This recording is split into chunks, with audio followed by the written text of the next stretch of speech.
I've been incarcerated since 13. Mm. So I'm so used to it. Yeah. And I already have built up a reputation. So I already know what to expect. I already know the politics. I already know how to carry myself.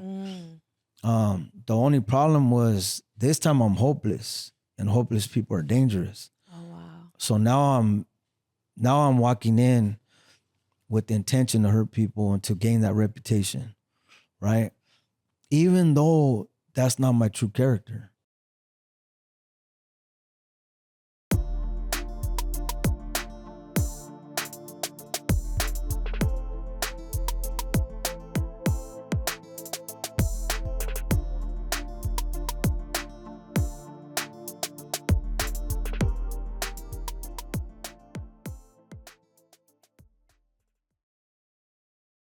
What up, sis?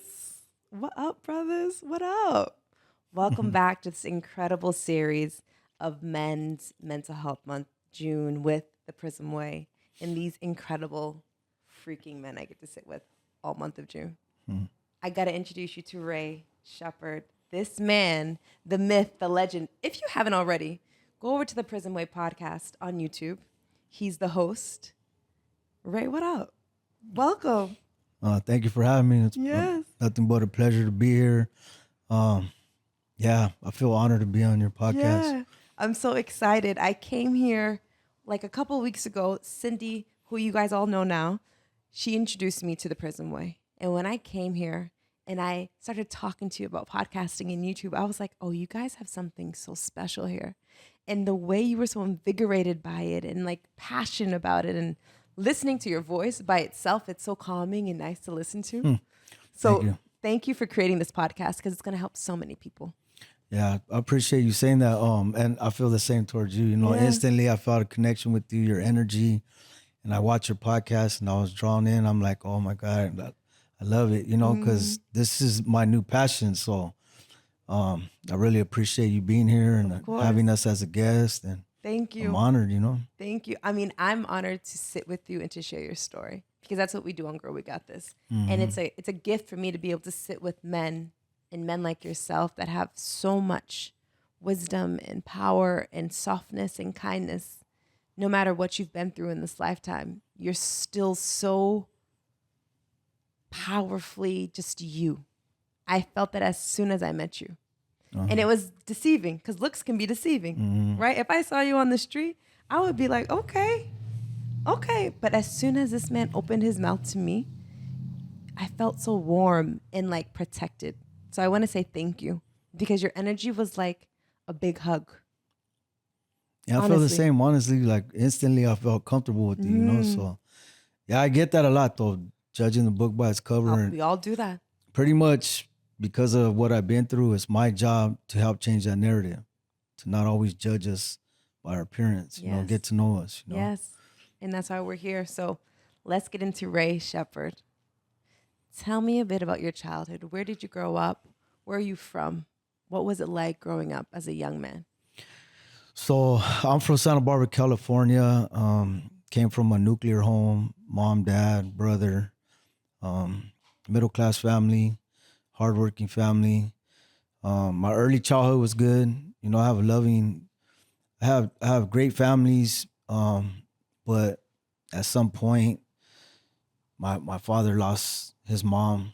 She was the glue to the Sheppard side. And I felt like at that point, my life took a turn, you know. How old were you? I was about 7 years old. Okay. I lost both my grandparents, but I really remember that particular time because there was trauma involved. And my dad couldn't cope with it and, you know, basically took it out on us, you know. It's not his fault. I understand the impact of death, right? Especially someone so close to you. I couldn't imagine losing my mom. So it was at that point everything started to go haywire. But before that, I just remember being a normal child, happy. The family always tells me I was always quiet and loving and kind and all that. And I just, one day, my dad just picked me up by one arm and whipped me up and down my body. And I can remember this vividly as a 7-year-old. because I've actually done the work on myself to figure out what was the foundation for me leading to a life sentence in prison, right? To the lifestyle. And I realized that was the Mm. ground zero, Yeah. because my father was my hero. And in that moment, he turned into my biggest enemy. You know, I realized that now I could say that today. And I don't hate him. I forgave him without him ever saying sorry.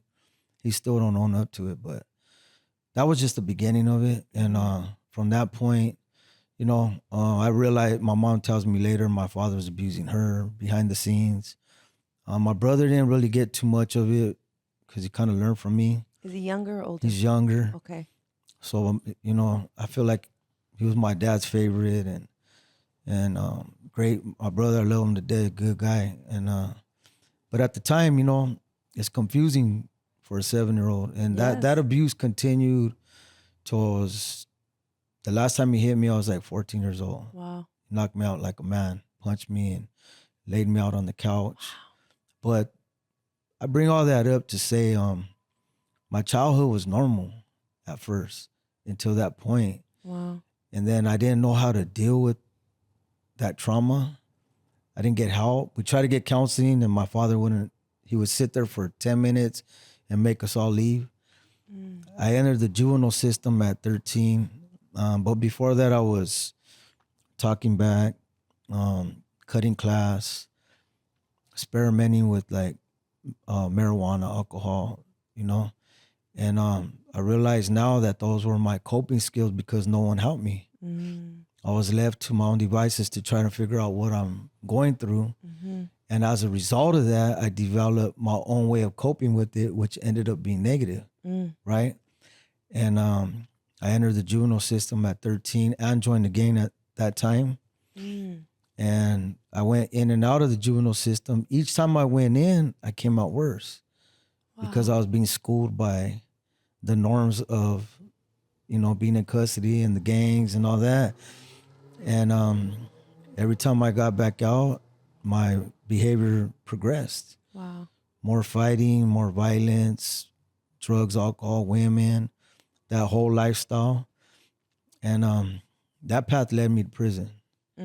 So I played sports from T-ball, which was baseball, my favorite sport. Played youth football, basketball, but baseball was my sport. And I always remember my mom always being there. Not my dad, but my mom. And she'd have her little lawn chair and her sunflower seeds and her lemonade. And she rooted for me since T-ball all the way to 10th grade. I was on the Santa Barbara Dons baseball team. And one day I got kicked off, and where we used to hang out was right across the street from the baseball field. And I remember this clearly because the next day I show up to practice. I cut practice, but I'm hanging out right across the street where my coach could see me. I go to the next day to baseball, and he goes, "I just want you to know you're getting an A in boys club and an F in baseball. You're off the team." And I think that really, really, really right there was the last thing holding me from going all the way in. And I kind of lost, that was part of my identity. And I lost that. And I went full-fledged in the gang lifestyle, kicking with the homies and all that. Later, I went to board in prison. They asked me, "You used to play sports your whole life. How come you didn't continue to gravitate towards those peers? Why did you gravitate towards the negative peers?" And I went to board 3 times. So the first time I didn't know how to answer that. Yeah. But the last time where they granted me parole, I told them, I said, "You know what? Like attracts like." I go, I was already stealing. I was already drinking, smoking marijuana. I was already engaged in the lifestyle. And my teammates weren't like that. I felt awkward around them, and they felt awkward around me. I felt more comfortable with gang members, with people, criminals, and people in the lifestyle.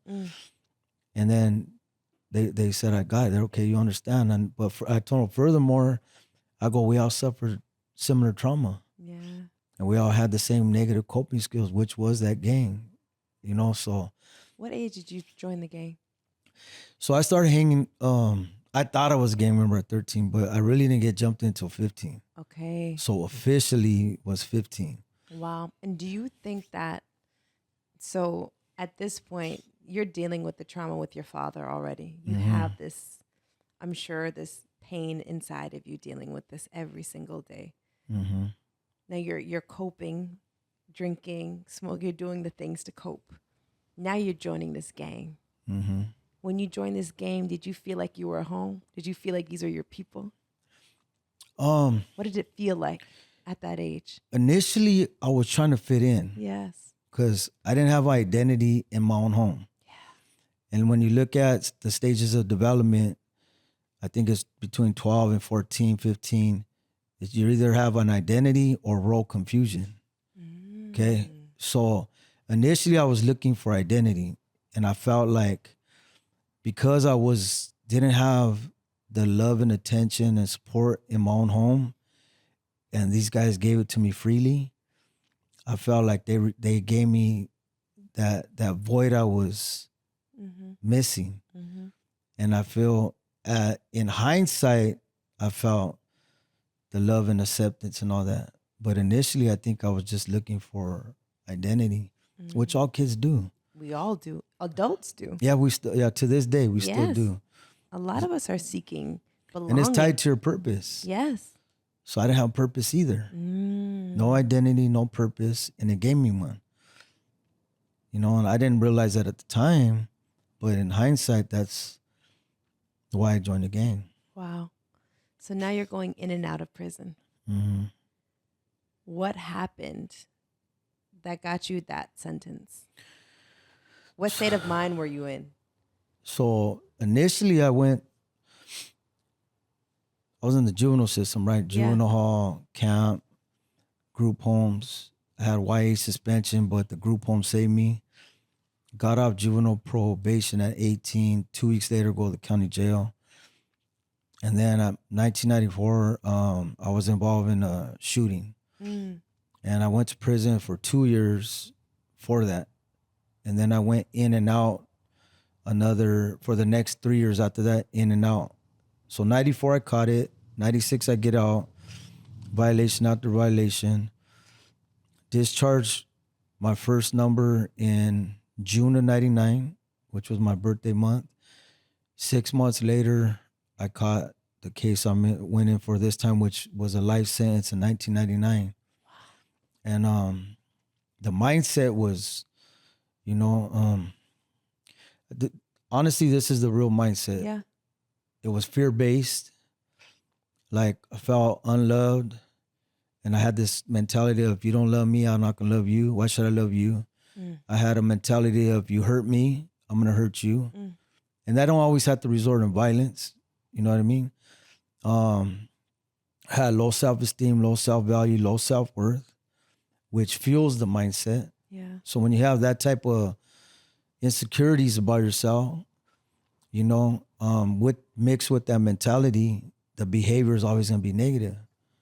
So that's pretty much my mindset at the time. And like, because I didn't know how to deal with my emotions, violence became my coping mechanism. Especially because the abuse my father, what I suffered as a result of the abuse of my father, my fight or flight was broken. It was hypervigilant. So my perception became so twisted that something so simple felt dangerous to me. And I would react with violence. Wow. Because I thought my life was in danger for no reason. Wow. The emotions were that intense, Wow. Mm-hmm. How were you able to manage going in and out, in and out? Because I had family members like this that would go in and out of prison. And I was like, how are they handling this mentally? Because I know it's a shock going in and out, in and out. Mm-hmm. How did you manage that? Sometimes I ask myself, like, why? I really ask myself why, not so much how. Yeah. But that's an easy answer for me. The accolades you get from it as a gang member, it's status. Okay. It's status. So if you're not, it wasn't until I caught a life sentence and I'm like, oh man, I just threw my whole life away. That we're never supposed to get out with a life sentence back in the day. But Initially, it was just, I knew I was going in for a year, 2 years, 6 months, 90 days. And I go, and when I'm in there, I get nothing but love because you earn a reputation. And like, it's the accolades and the pat on the back and the status, and, you know, it's all ego driven. And when every time you get out, you got this whole, everybody, hey, you're back. You know, it's like all love. But I was getting it from the wrong place. Yeah. The love and acceptance I got from the wrong place. And I realized that today. But that's how I was able to deal with it. Wow. But it wasn't until I caught my life sentence that I'm like, wow, this is real. I messed up now, you know? So what's going through your mind now? Now you have a life sentence. How old were you? At the time, the life sentence 26. Wow. Now I'm 51. I got out when I was 49. Wow. I've been home almost 2 years next month. Wow. Yeah. When you were told you have life, what was going through your head? So honestly, I was ready for it. Really? Okay. For my case, I basically did it in front of a whole party. And that night, everybody knew I did it. Cops came. They already knew it was me. So I was trying, in my eyes at the time, I thought it was self-defense, but I know better today. Yeah. It wasn't. It was because of my criminal mentality and my lack of emotional intelligence and all these other, my addiction. I know that now. But so by the time I went to court through jury and all that, it was over a year and a half. And I already had known I was about to get life. I was just hopeful and was praying that I wouldn't somehow, some way.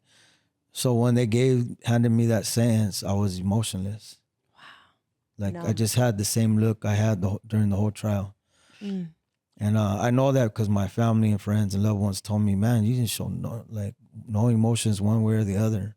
Wow. You know, and that's the disconnect that we have, and we become desensitized. You know, I wasn't no stranger to violence or no stranger to being sentenced. I knew a bunch of lifers already. Yeah. And I basically accepted it before I was handed the sentence. You know? So now you're in prison. How did you survive in this prison? You know, I'm sitting here talking to all of you guys, and I have family members that have been in prison. Many on my father's side, some on the other side of my family. And when I sit and hear the stories, even from like my father, I'm like, how did you make it out? Like, how did you like mentally like be so strong enough to sustain your life in prison? Some people actually have good stories. Some people have like, to me, it's scary, but actually they'll say, no, like it saved my life. What was your experience like? First of all, it definitely saved my life. When I came home, a lot of people that are my age are either doing the same thing, dead, or strung out, whatever, like all kinds of names. Yeah. There's very few that I see actually made it through and are doing well. I got quite a few friends that doing the right thing and family people and everything, right? But the easy answer to how did I make it, I was conditioned to live that lifestyle. So fortunately enough, in this case, I say fortunate enough, I've been incarcerated since 13. So I'm so used to it. Yeah. And I already have built up a reputation. So I already know what to expect. I already know the politics. I already know how to carry myself. The only problem was this time I'm hopeless, and hopeless people are dangerous. Oh, wow. So now I'm walking in with the intention to hurt people and to gain that reputation, right? Even though that's not my true character. But we had to wear a mask. We had to wear this mask, and my nickname was Ray from my gang. I keep it because I reclaimed it and put a new narrative on it. And but that was this false persona I created, and it's this false image in order to survive, Yes. right? To fit in, to no, you better not mess with me. Like that type, that's how you survive in there. It's all about survival. Our first natural instinct is to survive. Yes. And so you learn how to adapt and you learn how to play the game because it is a game. It's a chess game. And pretty much that's how I did it. Psychologically, that's how I did it. Wow. You know? When did you choose to change your life?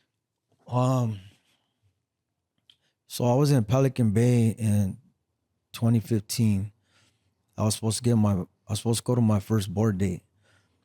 And What's a board date? Oh yeah, I'm sorry. So BPH, which is Board of Prison Hearings, it's a chance where your first chance as a lifer to present yourself in order to see if they will find you suitable to go home. Okay. Okay.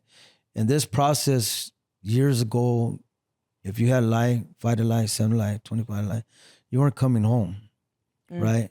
But they had changed the laws and I think they redefined insight as rudimentary, which meant that there was no, that means it was defined and means that if you presented a certain amount of insight, they should find you suitable, along with your behavior. You should have had no 115s or no bad behavior for at least 3 to 5 years. So they changed it. So I was in Pelican Bay and I heard they were letting lifers out. And the first thing I thought, I'm like, yeah, but not people like me who's been acting the way I've been acting this whole time. And they said a name. And I said, what? They let him out? That one thing planted a seed. And I'm like, then I started inquiring in it. And then I started trying to figure out steps on what I need to do to be found suitable. So that's where it started. That was the seed. But a series of things happened. Got transferred, went to the right prison.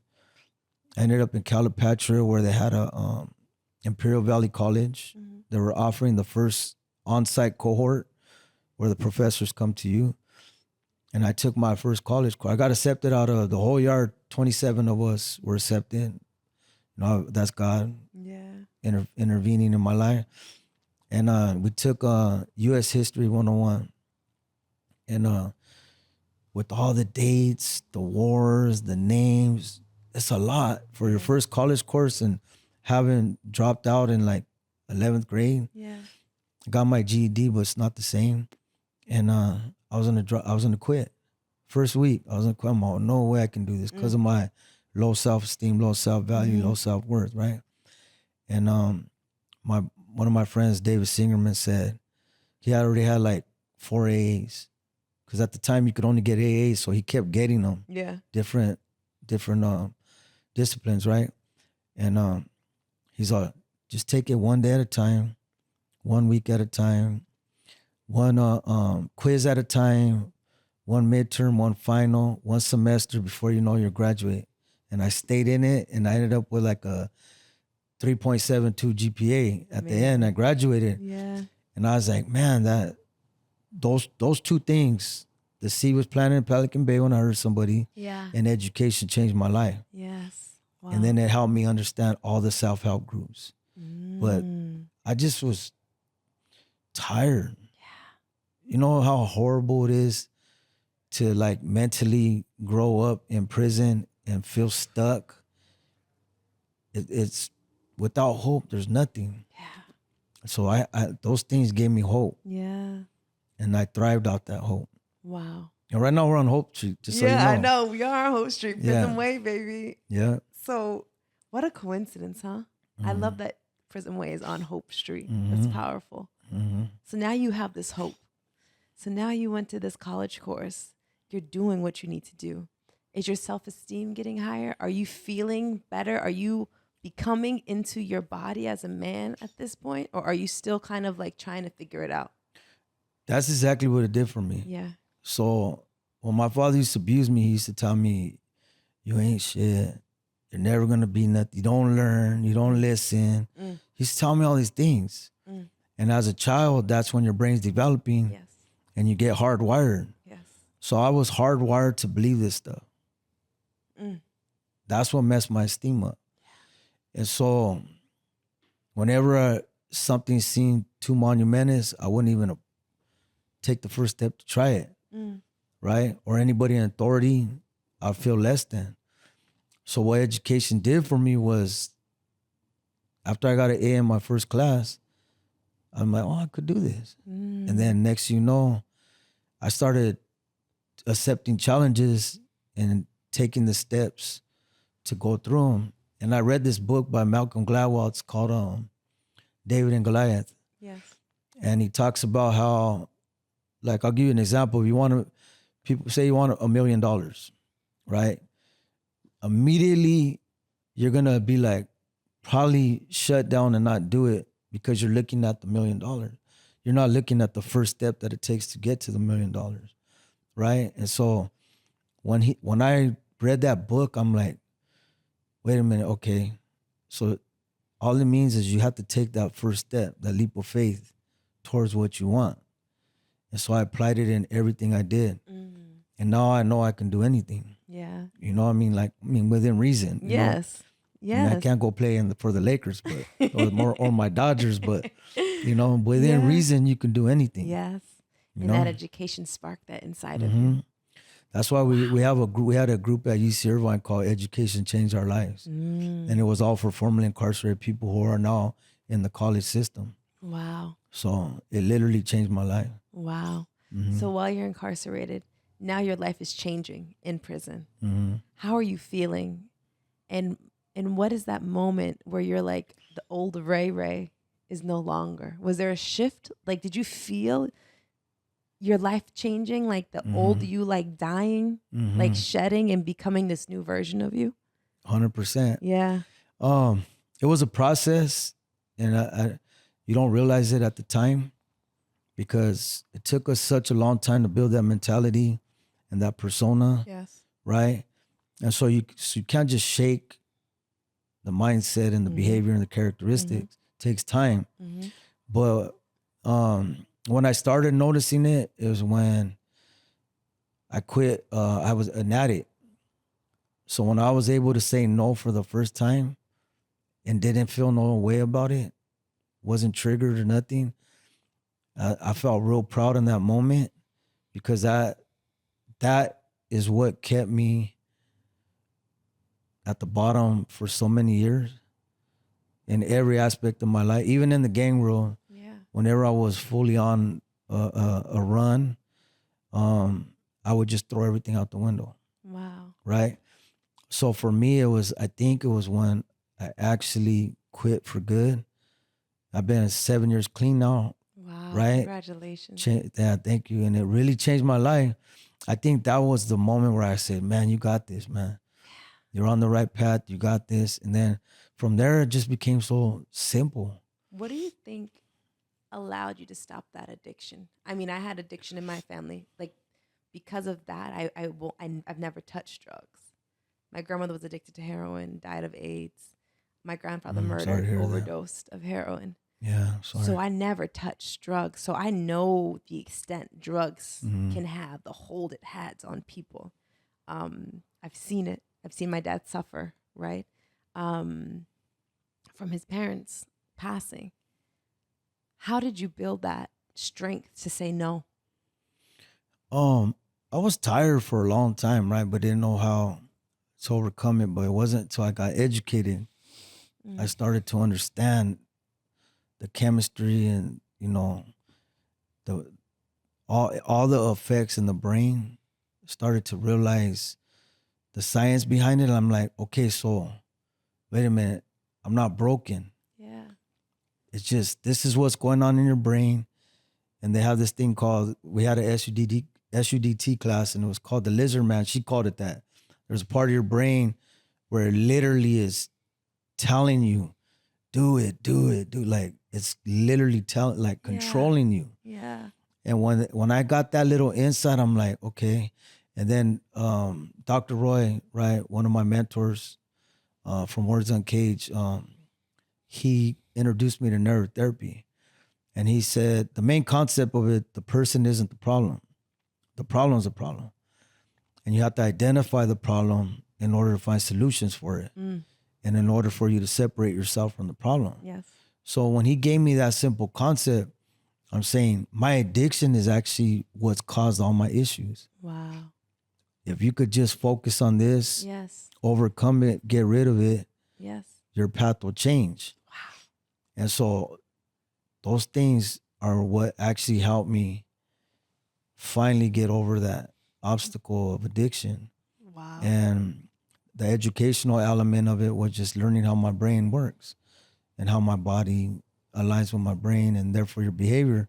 So all those things together was a perfect recipe. Plus me being ready and willing, I was able to overcome it. That's incredible. Congratulations, because I know that's not easy. No, it's not. Especially in a prison environment. Yeah. A controlled environment where that is your coping skill. Yeah. Most people in prison, that's their coping skill. Yeah. I can only imagine. Mm-hmm. Wow. And it's normal in there. Yeah. It's a norm. Like out here, we look at people and like, oh man, in there it's normal. Like you're weird if you don't. Yeah. You know what I mean? So like it's the opposite. So it's difficult, but when you're ready, you're ready. Yeah. You know? You were ready. And I was ready. So now you stop. Mm-hmm. The addiction's gone. How are you feeling? Who are you now? Who is Ray now? Who is he? And when did you find out like your sentence was no longer life? So I'll start off with the sentence. Yes. Okay, so my sentence, in 2020, Governor Newsom signed off and said I was granted parole. Well, the board granted me, but he said it was official. But I had to serve an extra term. So I didn't actually get released until 2022, June 4th, 2022. Mm-hmm. And that's when I came home.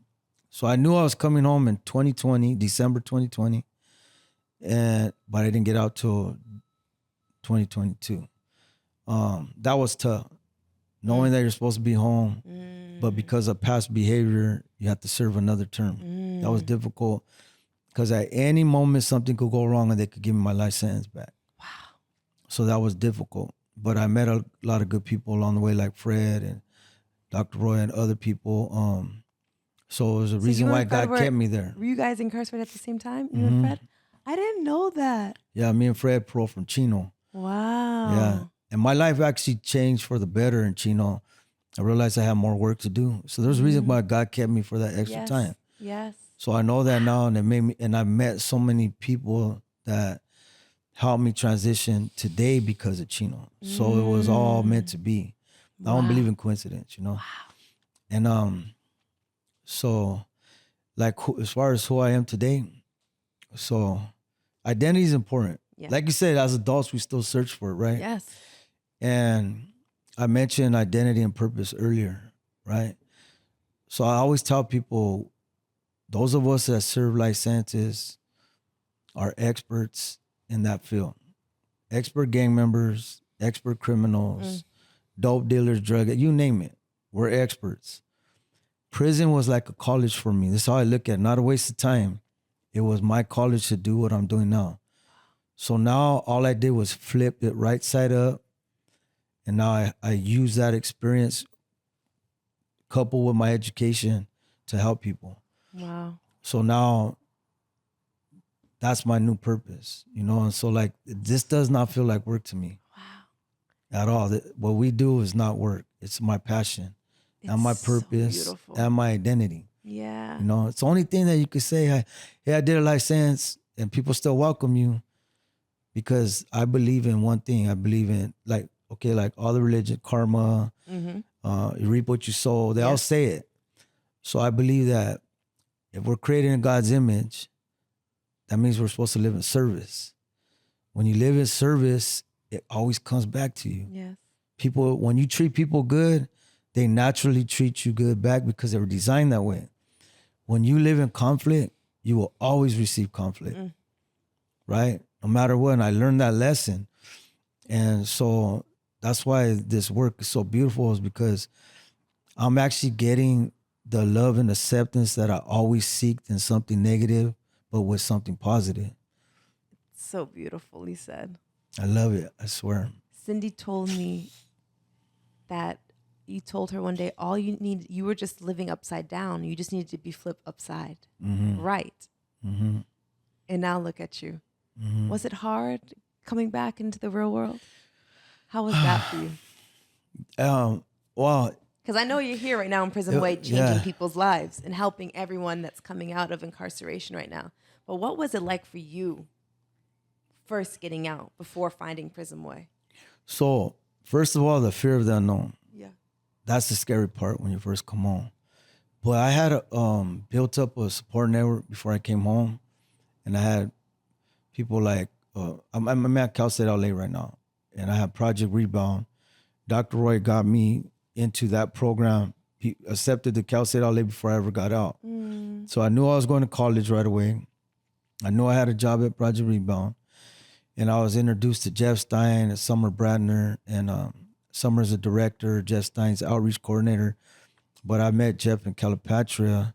So I had this support network, which took a lot of the fear away and the unknown. And it wasn't so difficult because they had gave me a housing with Robert at Kavanaugh House, was up the street from Cal State LA, literally up the hill. So I had walked into the perfect setup, and I just basically dove into school from morning to night. But you built this for yourself. And I met Xavier there. Really? I met Xavier, our camera guy, Wow. our media guy, one of my buddies, my brothers. Wow. I met him there, and we've been good friends ever since. And now we're doing this. So like, I would just say technology, biggest challenge. Yeah. My biggest challenge, there's two major things, technology and relationships. Those are my two biggest. But as far as everything else, I pretty much developed these relationships, and I networked and established great friendships, relationships, and they set me up to where if I take advantage of the opportunity, I could find success. Yes. And so that's how I ended up here. Wow. Through Alan Burnett, one of the co-founders, and through Project Rebound. So everything was perfectly aligned. That's how I say. After you started following your path. Yeah. After you let everything that was holding you back go. Yeah. Everything started aligning. I literally was changed years before I ever came home. Wow. And I always tell people that, I was free before I was ever released. From the prison that was within inside my head. Wow. We're like, even people out here are in prison. You're not lying. That's why mental health is so important. Like, it always carries a stigma. But when you really look at it, you need mental stability. All mental is your thoughts and your body and your emotions connected. It's like, if you don't understand that, how do you maintain it? It's not easy. No, it's not. But it's important. How did you become so well adept with your mental and your emotions? Was it classes that helped you, the education? How did you become so well versed? Because when I sit and talk to y'all, I'm just like in awe of your emotional intelligence, the awareness, the accountability, the honest, like it's so honest. How did you get there? So I would say this education. I have at least 40 self-help groups, AA, NA, anger management, denial management. Wow. Domestic violence, even though I didn't commit it, we're in a domestic violence household. How does that affect you? Emotional intelligence classes, you name it, we did. No, I don't think anyone ever in society has to go through what a lifer has to go through to get out, right? So when they let a lifer out, understand we did the work. Yeah. We literally changed. So that's how I did it. But I want to introduce you to something that my brother Martin Leva, he's pursuing his doctorate, and he's writing his dissertation on it and thesis and everything. It's called cell block intellectualism. He's coining this. Wow. This ain't me. Giving props to my brother Martin Leva, right? But basically, we pass around books, knowledge, through conversation, through whatever, papers. We share the knowledge. And whatever, for those of us that were seeking to come home, that's what we did. We passed around college books. We passed around psychology books. We passed around spiritual books. You name it. Anything to improve yourself, we did it. So it was a mixture of peers, education, self-help groups, church, support network. Yeah, community. Community. We talk about this so Yeah. much. Community, especially as a man. I think it's so important to be in a safe space for you guys to actually even say, look, I need help with this or that. Especially men incarcerated. Fred was talking about this too in the previous episode, how like men have to wear so many masks to fit in everywhere. And then once you take it off and feel safe in a space like Prism Way, that's when you can really grow. Right. And like be yourself. Right. And I think there's so many men that are dealing with this outside that have never been in prison. In society that they wear these masks, but they don't have to. We see it all the time. Yeah. That's, you know what's so crazy, Sad? I always tell people it's a blessing and a curse to have the knowledge and wisdom we gain through the experience, right? And I say that is because sometimes we could see what's going on in front of us and we want to help. And some people you can't. And sometimes you try to offer advice and like, sometimes I get, oh, are you analyzing me again? Or, you know, so I always say it's a blessing and a curse, but it's so true. It's super true that we're just lucky that we have this understanding, emotional intelligence, like awareness. Yeah. And we just want to give it, we just freely want to give it to everybody. Yes. If they're willing to accept it, we just want to show you how we did it. Yes. But in a simpler way. Yes. You know? So how are you now, Ray, as this man, this beautifully Excuse me. educated, so loving and kind man living here in your body now? How does it feel? What are you doing at Prism Way? Tell the people what you're doing here. So if anybody is interested in joining and coming to take some of your courses, like what can they do? And how does it feel to be that man now? So I'll start out with how does it feel to be, the main word I use is blessed. I understand why I'm home. I understand my purpose. And like, I gave my life to God 2018, 19. And I just said, I'm tired of my will. I give my will to you, and everything changed. Okay. So that's where I'm at today. As far as what I do here, besides the podcast, you know, we facilitate groups, but I was facilitating group, UC Irvine. We no longer do that, but now I'm co-facilitating with Fred Griffin on post-incarceration syndrome, which is a support group teaching people about the trauma of prison. So we process our childhoods, but we didn't process the trauma of prison itself. Yeah. So that's what we do today. That's one of the things. And then we do Criminal Gang Members Anonymous, where I'm sergeant of arms of it. Basically, I make sure it stays in order, but we contribute whenever they call on us to whenever the group needs some guidance. And then we help the youth. And then I just do my part on like trying to come up with ideas how to progress Prism Way. But Prism Way is just a place where people could come, feel safe, feel like a home, feel like family. And we have the lived experience, not only from inside, but also transitioning into the real world. And so like we were just talking about it today, we want to be like transfer sponsors, like transition sponsors. Yes. Basically, that's what we are. Yes. Transition sponsors. Yes. Like we just actually talked about it today, and we're peer support specialists, those certified. And that's just lived experience, but with the understanding of mental health. Yes. And like, you know, this is a path. So we're living proof of the path that Prism Way wishes to provide those who are coming home. Yes. And they started with us, those of us that work here, they started with us first, and we're living proof of what Prism Way is about. You know? And everything you say, it's true. When I walk into this building, I feel a part of a family. I'll say it again. I've said it before. I felt so protected. You family already. I felt safe. Yes, when I walked in. And I shared earlier in the previous episodes that I have wounds with men, with abuse. You know what I mean? So I don't really always feel safe around men. A lot of my life, when I walked into here, I felt so safe. I remember calling my dad, and I was like, "Dad, you got to come down here and meet these men. Like, you have to." Yeah, we You would love to love my have them. dad. You would love we my love dad. to have them. Yeah, and I felt safe. I felt protected.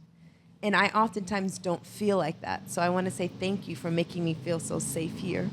Oh, no problem. Yeah, Yeah, and you're already family. Everybody, yeah, and everybody knows that. it's true. Like, and you feel that when you walk here. I feel it within you, with every man, with every woman I meet. It's so beautiful, and it gets me emotional because I'm like, wow, like who would have thought an incredible organization like Prism Way would feel like home? I didn't have the knowledge. I didn't know, I never had anybody in my life that was sentenced to life. I had people that were going in and out, my uncle that passed away, but that has nothing to do with any of this. It's the beauty of being educated, the beauty of being human, and the beauty of seeing each other. That's what life is about. Right. Once you hear your story, once you hear everybody's story, that's how you get to understand who and why we become the way we are. But you have the choice to change. I'm proud of you for making that change Thank you. I appreciate it. and having the courage to really make that change. If you could tell somebody right now, like, that's struggling to make that change, what would you tell them? Yeah, there's so much to say for that. Obviously, it's Like mental health wise too, for men. like it depends on the individual, but for the most part, I would just tell them that you're not broken. A lot of us think we're broken and we can't change. It's worth trying to figure out how you became the person you became, right? What you've been through is very important because it's not your fault. Your choices and your decisions are your fault.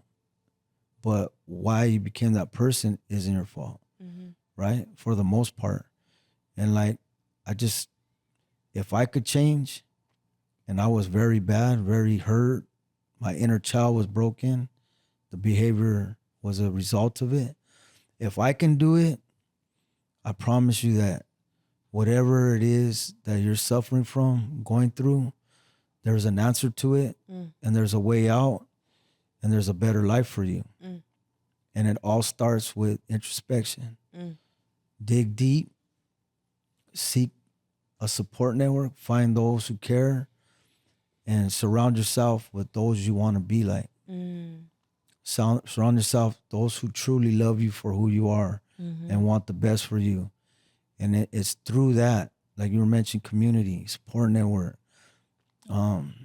really digging deep, having a spiritual connection, and really, really wanting it. Yeah.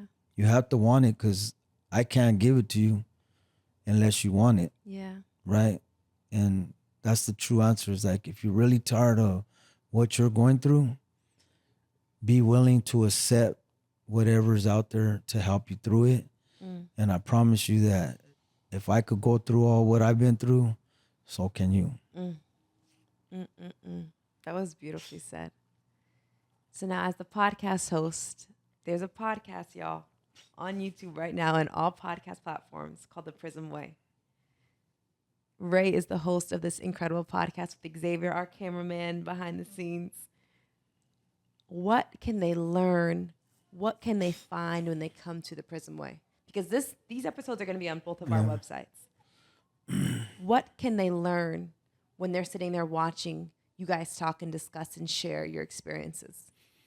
Yeah, so right now, it's called the Hope in 12 podcast, but it focuses on criminal gang members anonymous. So it's real specific to overcoming the criminal lifestyle as a whole, right? Which encompasses addiction, gang membership, all that, addiction to the lifestyle, right? Okay.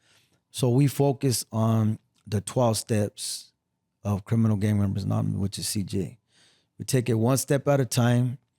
And what we do is we talk about how we work each step inside and how we work it outside today and why it's important to continue to work those steps. Yeah. Right? Which is to maintain our recovery.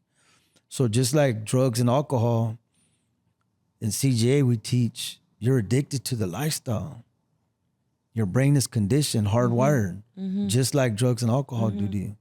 So that's why they adopted the steps and put different terminology in it that pertains to that criminal gang member lifestyle. And we walk people through it. We show people how we actually change and how we maintain our recovery from that lifestyle and how we stay criminal free and gang member free and lifestyle free and drug and alcohol free. So the podcast is just exemplifies what we've been through and what we're doing today. That's and we're incredible. hoping to educate those who don't get to make it down here to Prism Way through the podcast. Yes. So what is the podcast called again?